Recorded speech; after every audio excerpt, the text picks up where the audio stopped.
Hello, everybody, and welcome back to NCAA 2004 in the Alabama Crimson Tide Dynasty mode. And we are back here looking at a very interesting score here. The Fresno State Bulldogs have beaten the Minnesota Golden Gophers, who were ranked a lot higher in the top 25, and Fresno State was not ranked. So, thanks to Fresno State winning that game, they have now jumped into the rankings, and Minnesota's just about out of them.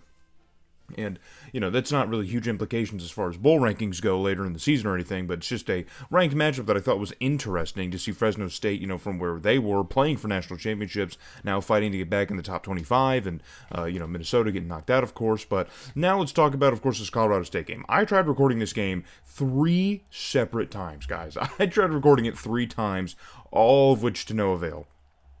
And after a certain point, after this game in which I got this result, I was like, you know what? I'm just going to listen to the universe of the PS2 gods and just go with it, because I know if I try and do it again, Lord knows what will happen. So the first time, I think my PS2 just froze.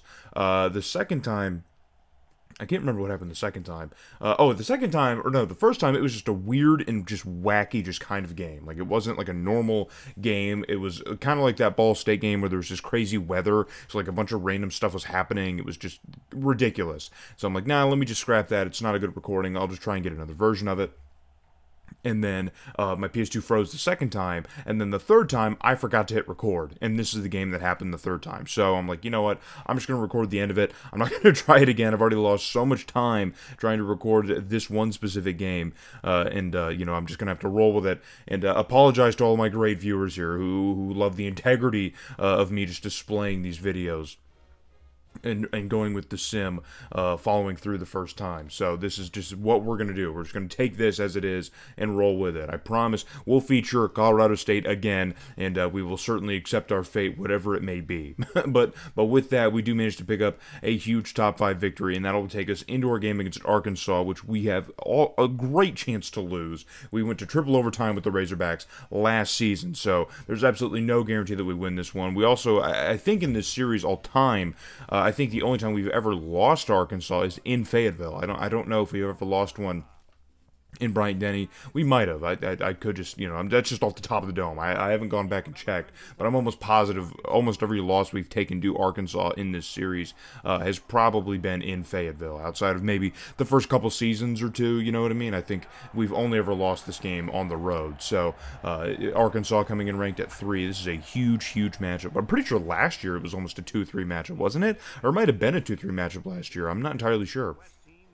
But I didn't do as much thorough research for the Razorbacks as I normally do, because we feature them so much on this channel in this series. Arkansas has been literally the only team in the SEC that's been able to hang with us. They've literally been the only team that's been fighting even remotely with us to stay, kind of in this battle with us. So I haven't really felt the need to kind of be like, hey, Arkansas went blah, blah, blah last year, right? Because we know what happened. We know Arkansas's fate. We know where they typically end up going and what they typically end up doing. So it's just another great season for the Razorbacks, and they've got some heavy hitters on this team, guys. Heavy hitters. And we're coming into this game with Ernest Slaughter, who's had a great start in the last couple of games here. And so we're entrusting him to take this game here against the Razorbacks, and already he's moving the Crimson Tide offense here into Arkansas territory as the new kid, the new boy, Medley, gets a nice reception here. So 2nd and 1 now. We're going to hand off to Bowen. He's going to pick up the first down a little bit more here, just get brought down inside the Arkansas 20.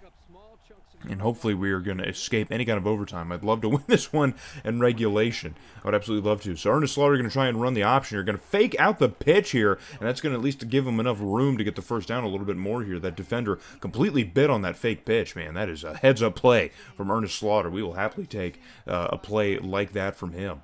So 1st and goal now for the Crimson Tide at about the 6-yard line. Slaughter back by himself, but he's going to run it again, and he's going to shake off a tackle and get into the end zone for a touchdown. So, hey, there we go. We got ourselves a scrambler. I think I mentioned before that between the 3 quarterbacks on the roster currently, Dre Gates, Ernest Slaughter, and Khaled Lumpkin, 2 of them I knew had like a high speed stat, like could scramble, and one of them can. I couldn't remember exactly who it was, but it might have been Ernest Slaughter, who's a scrambling archetype. Who knows?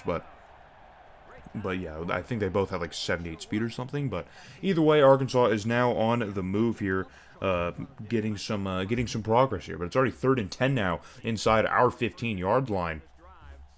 And now McLean drops back to pass and tries to find an open target in the end zone, but that pass is going to be broken up. I think Solomon, the safety, was in the vicinity here, breaking that one up. It looks like a pass to Nolan Blackwell, the top receiver here for Arkansas, at least listed on the depth chart. So on 4th and 10, Arkansas is just going to take the 3 points, and now they have answered back to our touchdown here, but still looking for maybe a little bit more on the scoreboard, but still.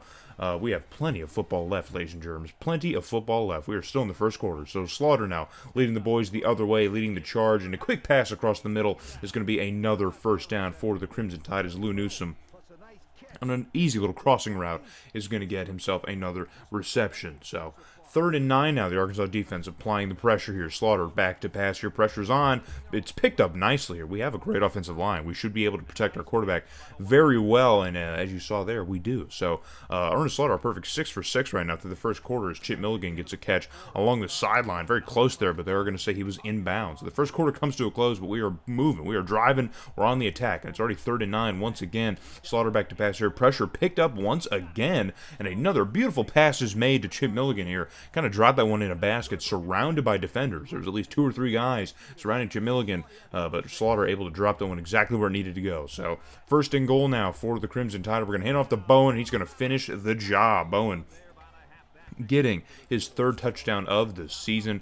Not off to, I guess, well, I don't know. I mean, what do you guys think about 4 games in, the 5th game of the season now, all racking up a little over 300 yards here. Maybe you expect a little bit more, probably closer to 500 or 600 yards, but it's whatever. It's still a good season, I think. He's had a great game, at least in the Ball State game, and maybe things have been a little bit silent outside of that, but Ernest Slaughter is absolutely dialing things up here offensively, so we gotta definitely give the respect to theirs. It's another 1st and goal inside the 10 of Arkansas. Now Bowen getting another shot on the ground. He's going to get another touchdown in this game. So Slaughter's just basically setting up here for Bowen touchdowns. It's basically like the bump set spike that the two of them have in this game right now in Fayetteville. They're just certainly giving Arkansas's defense a ton of fits, and that's something that we need here. As the game has already ballooned up to 21-3, folks. 21-3. It's a huge game, and now a prayer of a ball to Lou Newsome, and Ernest Slaughter's continuing his dominance right now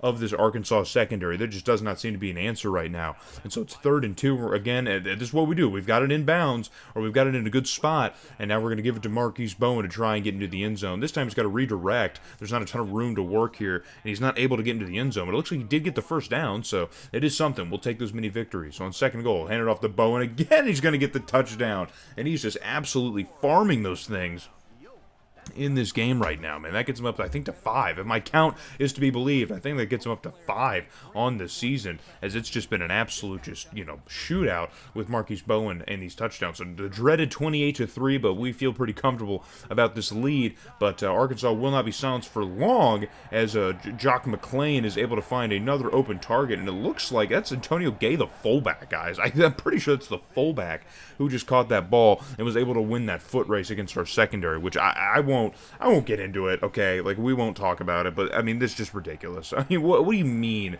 that one of our safeties or cornerbacks can't catch up to Antonio Gay, the fullback? There's no way that dude's got like a 98 speed rating. Like, this is just ridiculous, but whatever. I said I wasn't going to get into it, and then I got into it. So 28-10 is the score here now inside 2 minutes. Pressure's on to Slaughter, and he just kind of floats that one out there, and that ball's tipped around and then picked. I mean, it's a tip, so you can kind of argue there, like, whose fault that really is, but it was definitely a bad pass to throw. Just definitely a prayer of a ball, just went nowhere. Not a good decision to make.